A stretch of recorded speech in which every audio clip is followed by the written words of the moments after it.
Welcome to TV Africa News. This is Africa Today. My name is Najuma Luima, but first are the headlines. Ethiopia's Tigray crisis, fears of ethnic profiling, stoke conflict. Kampala woman MP released from Nalufenya jail.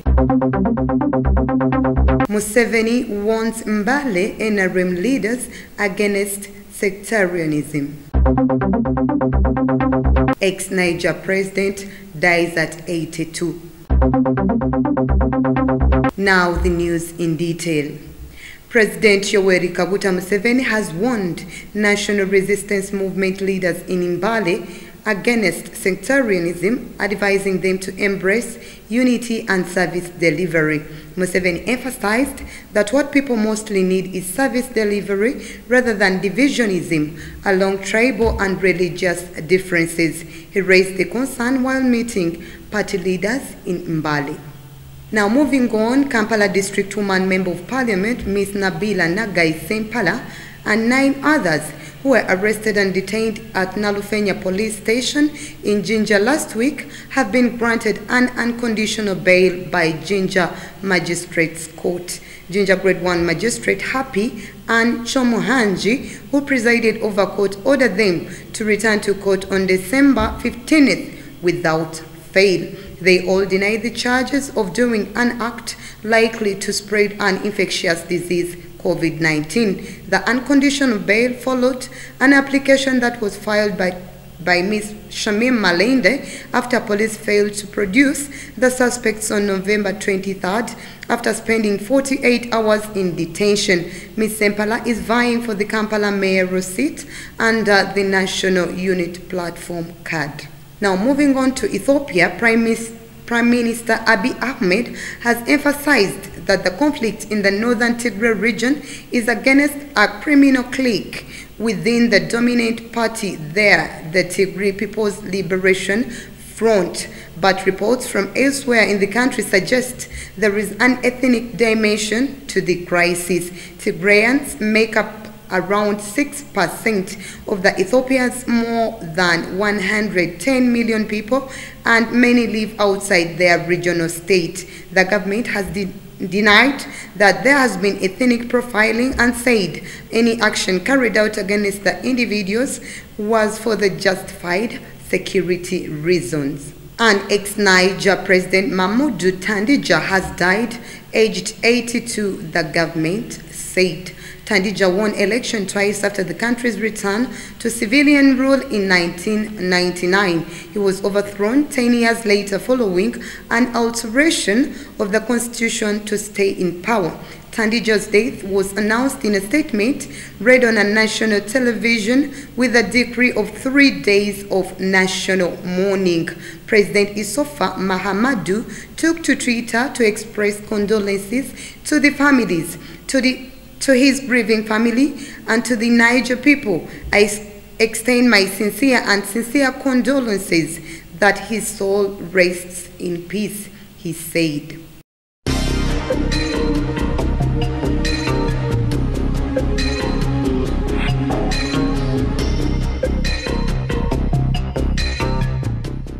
In our business news today, for the first time in years, access to electricity will plummet in Africa this year because of the COVID-19 crisis.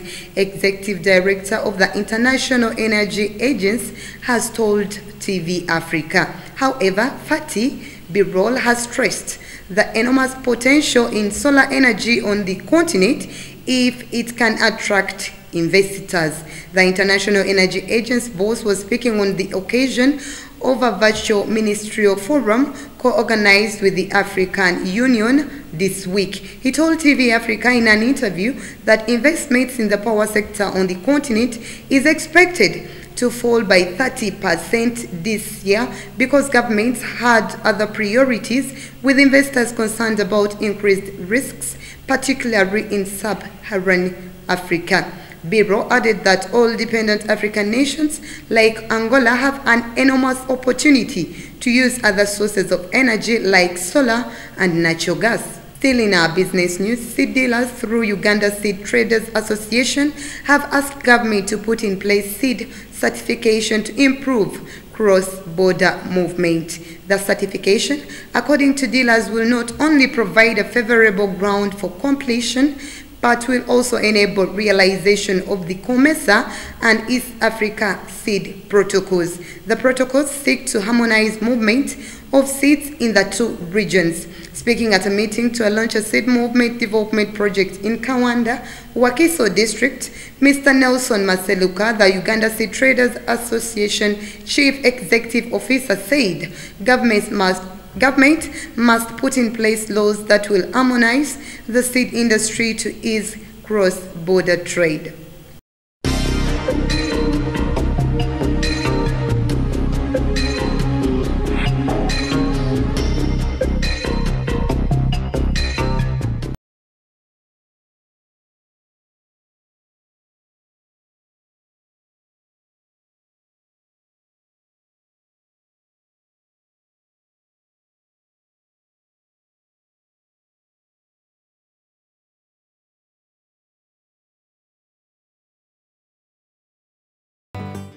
Welcome back. You're still watching TV Africa News, the right to know.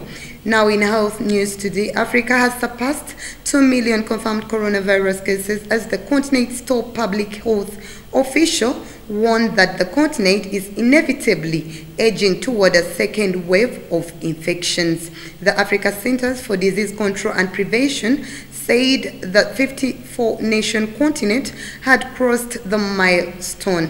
Africa has seen more than 48,000 deaths of COVID-19. Its infections and deaths make up less than 4% of the global total.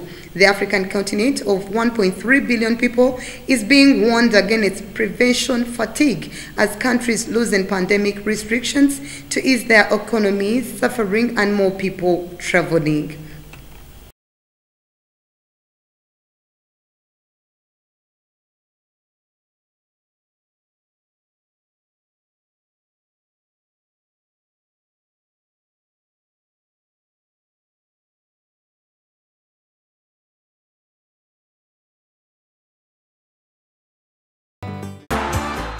In our sports news today, Ethiopia's Lesenbet Gidi and Kenya's Perez Jepchirchir have both been named among the final 5 nominees for the Female Athlete of the Year award for 2020.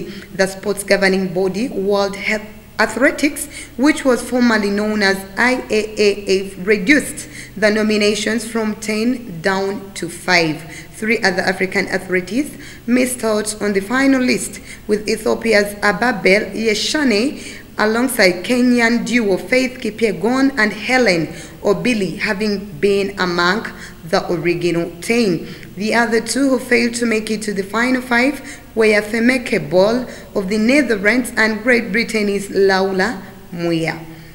The World Athletics Awards 2020 will be staged at a virtual event on December 5th and streamed live on social media. Still on sports, the Airtel Masaza Cup will be the second football tournament to be hosted by Uganda after the COVID-19 pandemic struck. The tournament will be held at Njeru Technical Center in Buikwe District starting on December 12th, with strict COVID-19 protocols over social distancing and mass events. There were doubts whether the 16th edition of the Buganda Kingdom Premier Football event would be held. However, the officials of the Football Federation, FUFA, and Buganda Kingdom met with sponsors, and assurance to make the tournament possible was received. To host this year's tournament, that will be held in a bubble, all 18 teams will have to abide by the strict COVID-19 norms. FUFA Deputy Chief Executive Decorous Kiza told TV Africa at the Kingdom headquarters in Mengo yesterday that all teams must strictly adhere to the COVID-19 protocols. Now, before we end our news bulletin, let's take a recap of our top stories. Ethiopia's Tigray crisis, fears of ethnic profiling, stock conflict. Kampala woman MP released from Nalufenya jail. Museveni warns Mbale NRM leaders against sectarianism. Ex-Niger president dies at 82. That was the news. Thank you for keeping it TV Africa. Stay tuned, more programming coming your way. This is Africa, and that was the news.